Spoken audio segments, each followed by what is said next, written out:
Bonjour et bienvenue sur Écolo Bio Nature. Alors aujourd'hui je vous fais un petit podcast dans lequel je vais vous parler des températures de conservation et des endroits pour conserver vos fruits et légumes que vous avez récoltés dans votre jardin et que vous devez stocker pour l'hiver. Alors on va commencer par tout ce qui est légumes racines, c'est-à-dire radis, carottes, céleri rave, navets. Alors pas les panais parce que les panais vous pouvez les laisser en pleine terre. Certaines variétés de carottes, comme les carottes de Saint-Valery, peuvent rester aussi en pleine terre. Alors les topinambours, eux, vous ne les retirez pas du sol, vous ne les déterrez pas. Simplement, vous coupez les tiges 10 cm au-dessus du sol, et puis vous recouvrez le tout de feuilles. Et puis ça passe l'hiver au jardin, parce que si vous récoltez les topinambours, eh bien au bout de 3 semaines, à l'intérieur, ils sont mous. Alors que ça supporte tout à fait de rester dans le sol l'hiver, et vous récolterez au fur et à mesure de vos besoins. Et alors en coupant les tiges à 10 cm, ça vous permet de les repérer par la suite et de récolter que ce que vous avez besoin. Et puis le fait de mettre des feuilles sur le dessus, eh bien ça protège des gelées, la terre est moins gelée et ça permet de les déterrer plus facilement. Mais pour tout le reste, eh bien il faudra le rentrer. Les betteraves aussi, je les ai pas citées. Les poires de terre, tout ça c'est des légumes racines. Enfin, la poire de terre c'est un tubercule, mais ce sont des légumes que vous pouvez conserver facilement dans le sable.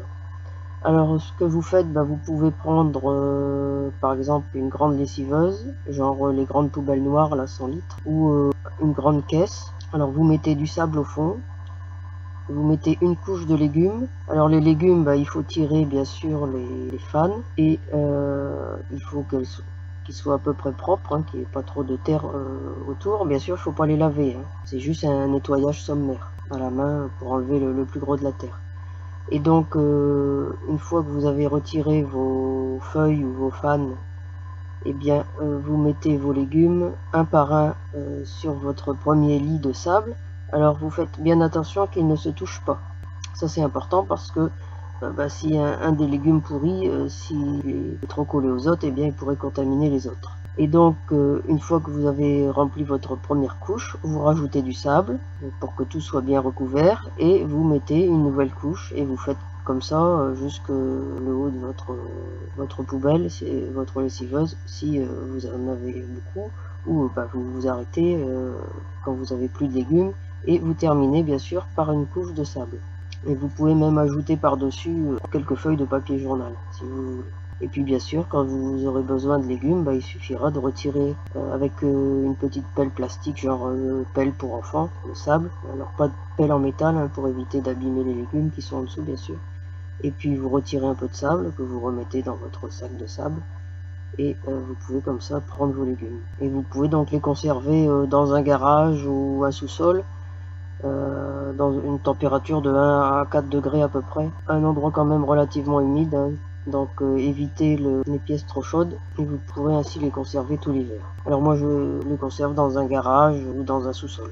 Alors certains conservent ces légumes racines à l'extérieur, dans un tambour de machine à laver, pour éviter que les petits animaux, genre mulots ou râteaux-pieds, aillent les grignoter, et ils enterrent ce tambour de machine à laver dans la terre directement, et recouvrent le dessus de paille. Mais personnellement j'aime pas trop cette technique, parce que s'il pleut beaucoup, les légumes sont mouillés et peuvent pourrir plus facilement. Alors après, vous pouvez aussi conserver vos courges. Alors les courges peuvent se conserver à température ambiante à peu près, entre 15-20 degrés. Donc dans la maison ça va, pas trop près du feu quand même, mais moi je le mets dans une pièce où je mets mes bocaux que je fais moi-même.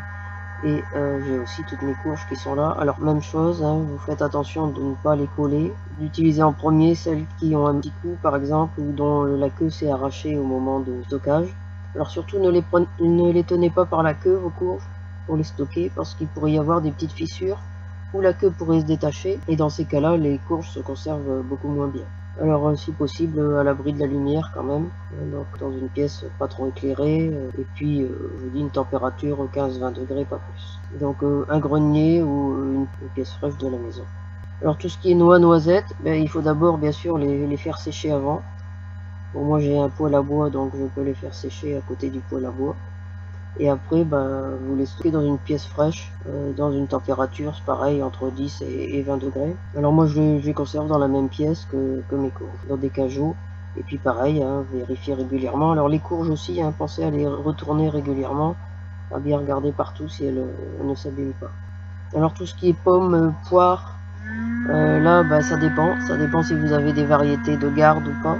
Évidemment, les variétés de garde vont se conserver plus longtemps. Alors elle fait plutôt entre 2 et 5-6 degrés à peu près, et à peu près 60% d'humidité. Donc une pièce encore plus fraîche, ou à la rigueur un garage ou un sous-sol, mais il faudra bien les surveiller régulièrement. Alors surtout, ne nettoyez pas trop vos légumes, hein. Il faut surtout pas les laver, mais simplement les secouer, les frotter un petit peu avec les mains pour enlever les plus gros résidus de terre. Et si possible, si vous les avez arrachés un jour où il avait plu la veille par exemple, ou il avait plu ce jour-là et que vous avez beaucoup de terre, il vaut mieux les laisser, comme on dit, essuyer au soleil, c'est-à-dire poser sur votre terre de jardin, et puis vous les laissez passer la journée au soleil avant de les rentrer. Alors surtout, triez bien avant de conserver vos légumes. Tous les légumes abîmés qui ont des coups, qui ont été un peu abîmés lors de la récolte, et bien ceux-là, il faut les consommer en premier. Et l'idéal étant de soit vous les mangez tout de suite, soit vous les transformez, hein. Par exemple les betteraves, vous faites des bocaux, ou les pommes, les poires, vous faites de la compote ou des tartes, pour ne conserver que des légumes soit totalement sains. Et puis bien sûr, il faudra régulièrement vérifier vos fruits et vos légumes que vous aurez entreposés, parce que ça peut s'abîmer assez vite. Il suffit qu'une année il ait fait un peu plus chaud, ou bien que le temps soit beaucoup plus humide dans la pièce, l'humidité soit plus importante que vous ayez prévu, et puis ça s'abîme. Donc il faut surveiller vraiment au fur et à mesure. Voilà, c'est tout pour ce petit podcast. Alors si vous aimez ce genre de podcast, eh bien n'hésitez pas à me le j'aime, et puis à partager ce petit podcast. Et puis bien sûr, vous avez toujours le Tipeee sur lequel vous pouvez m'encourager. Voilà, c'est tout pour aujourd'hui. À bientôt.